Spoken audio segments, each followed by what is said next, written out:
So a lot of us have heard of E. coli or Escherichia coli. I bring it up again and again as an example of a familiar bacterium. And one reason we know about it is that it does cause infections in humans, but also there are harmless strains that we use in the laboratory all the time to teach us about bacteria, using an example that we can easily handle and easily study. So in that way, it has been a very common model system. It's one we can study in the laboratory and use it to get hypotheses that we can then test in other organisms. So why is it that there are strains of the same species that can kill a person or be used as a probiotic, literally? These are in the same species, but they are not the same bacteria at all. So a big part of it comes down to what virulence factors do they have. And that determines how they fall into these groups. These each stand for something, and if I bring them up in this class, I'll tell you what they stand for.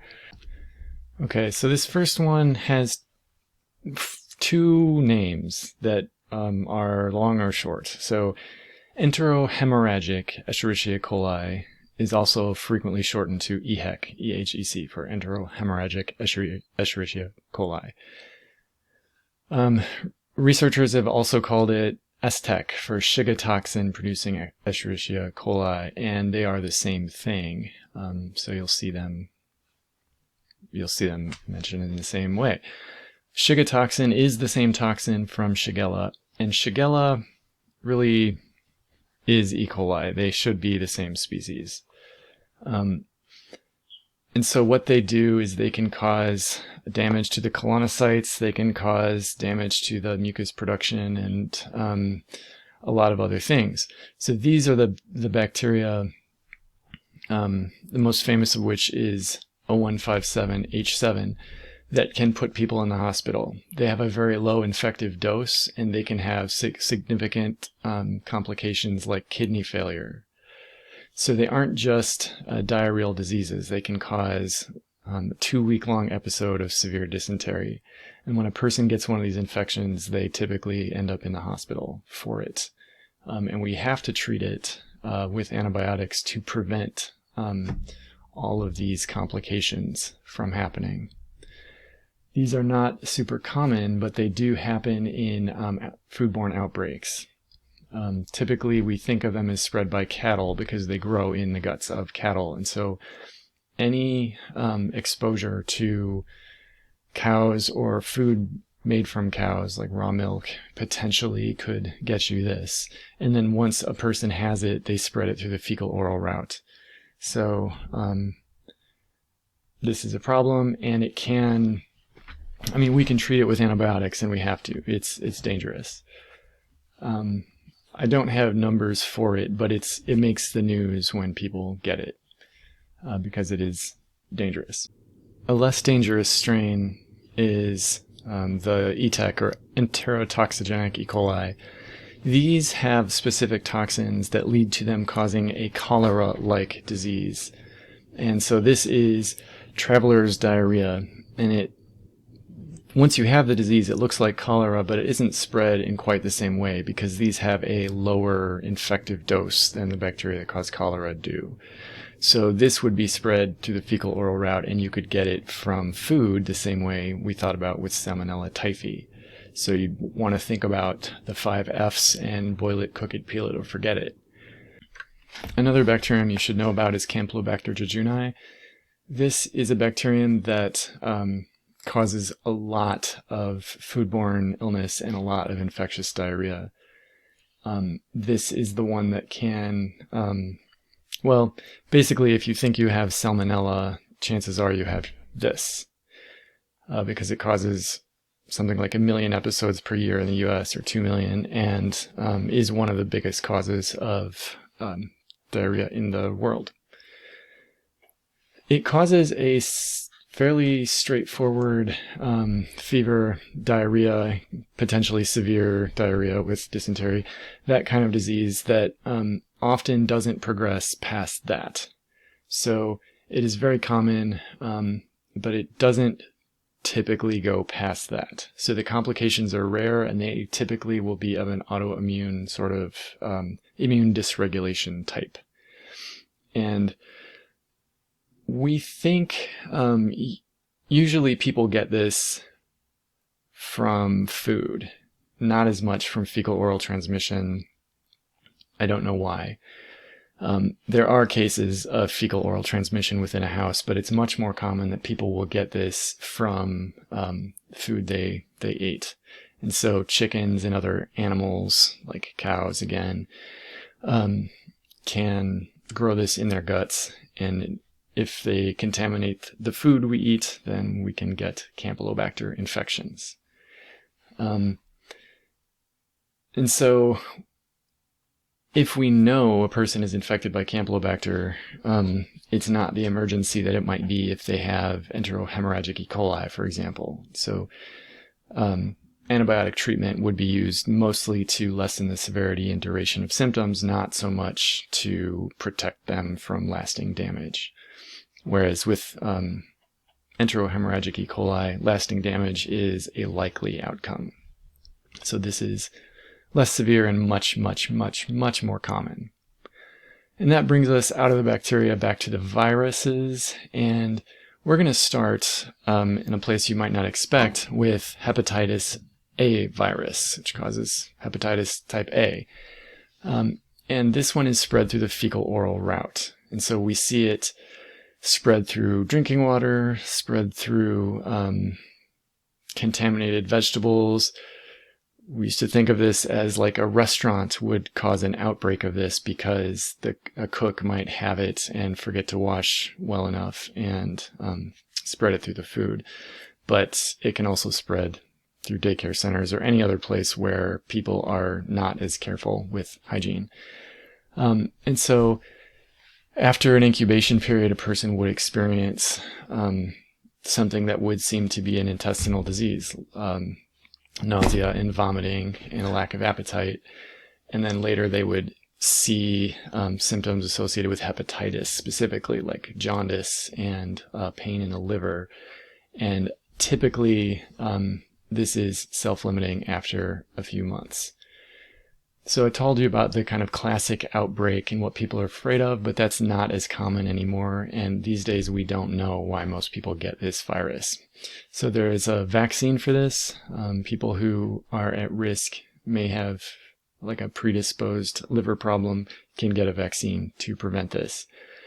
And we can also prevent the disease if we know a person has been infected. So because of a somewhat longer incubation period, that gives us 2 weeks to treat a person who's been exposed to this.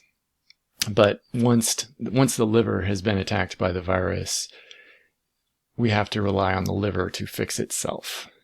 And livers have an amazing ability to regrow if they are not scarred or turned into fibrosis. I don't have good numbers for how common this is, but there is a complication of a much more severe hepatitis that leads to fever in a more extreme form. And I don't have a lot of details about this, but this can be fatal. But most of the time we would expect someone to recover over time.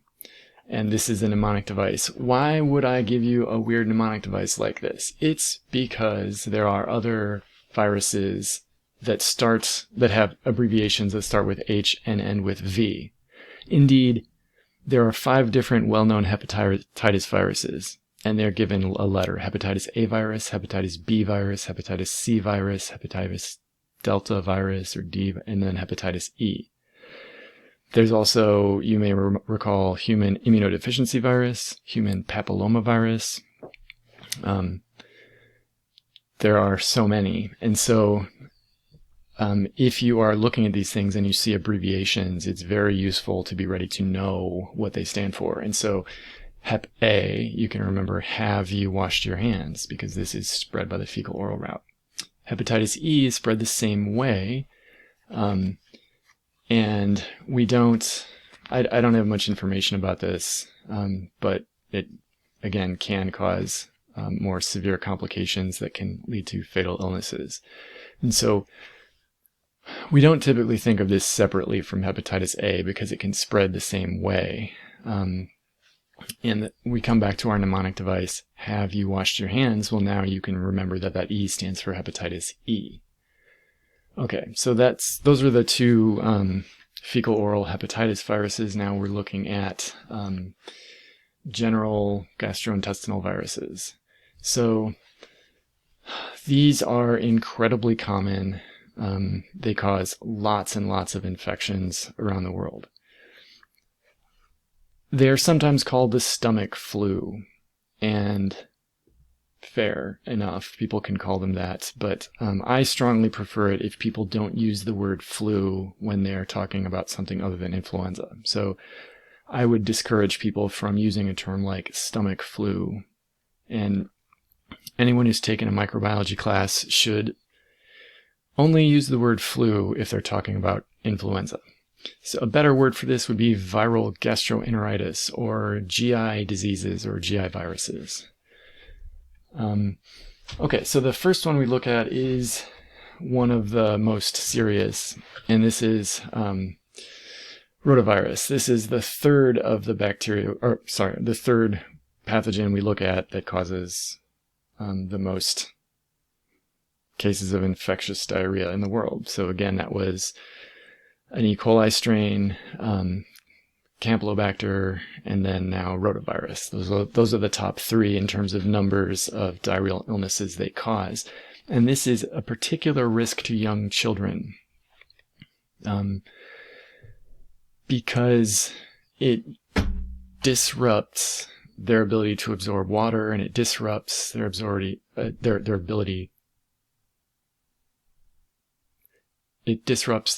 to absorb nutrients from their food. And so a person can go into severe dehydration or malnutrition from this. And so usually oral rehydration therapy will save a person again, because in oral rehydration therapy, you're giving them water, but you're also giving them salts for electrolytes, and you're giving them sugar to give them energy. And that's an unusual thing about these diseases. They are making someone really sick, but we can just keep giving them something to drink, and typically that works. Rotavirus also spreads in the US, so we think of it as a deadly disease outside of the US, but it does spread in the US. And now in places where bad outbreaks are happening, we can use a vaccine to prevent it. Something you've heard more about would be, or presumably would be, Norovirus, because this, which is related to one of the hepatitis viruses, if you look at that, Norovirus affects adults a lot and spreads in quick outbreaks. In the US, there will be tens of millions of cases per year, and most of them are uncomplicated, self-limiting, obnoxious episodes between 1 and 3 days of mostly vomiting. So that's the top symptom of norovirus, but also fever and diarrhea and pain. Norovirus is an example of an incredibly contagious disease. And it's contagious because it can be spread fecal-oral, or it can be spread through vomit. And it has a very low infectious dose. So if someone vomits, they create aerosols. Anytime a liquid is turbulent or moves quickly and splashes against something, aerosols are created. That happens every time you pour water into a glass, and it happens every time you vomit. And so an invisibly small particle or drop of vomit in the air can land on someone's lips and give them norovirus. Also, it can stay on surfaces, contaminate surfaces. Also, I would point at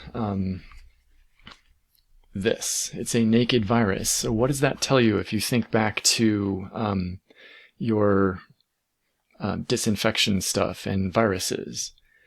Well, without an envelope, it is not susceptible to alcohol or detergent. So it's not going to be killed by hand sanitizer. You really have to wash your hands to protect yourself from norovirus. And again, we don't have any real direct treatments for norovirus. We can almost always save a person by giving them supportive treatment. Though in this case, oral rehydration therapy doesn't work because a person has severe vomiting. So this is when a person would get we would need to give someone an intravenous fluids, but that is usually enough. Norovirus is well known because it spreads so quickly when people are close together. And this is one of the only diseases that spreads like this in the US. That's the end of the intestinal diseases and the digestive system diseases, other than a few. We're going to look at a few bloodborne hepatitis at the very end. But this is about half of the required stuff from this lecture. So in the next video, we are going to jump into the reproductive and urinary systems.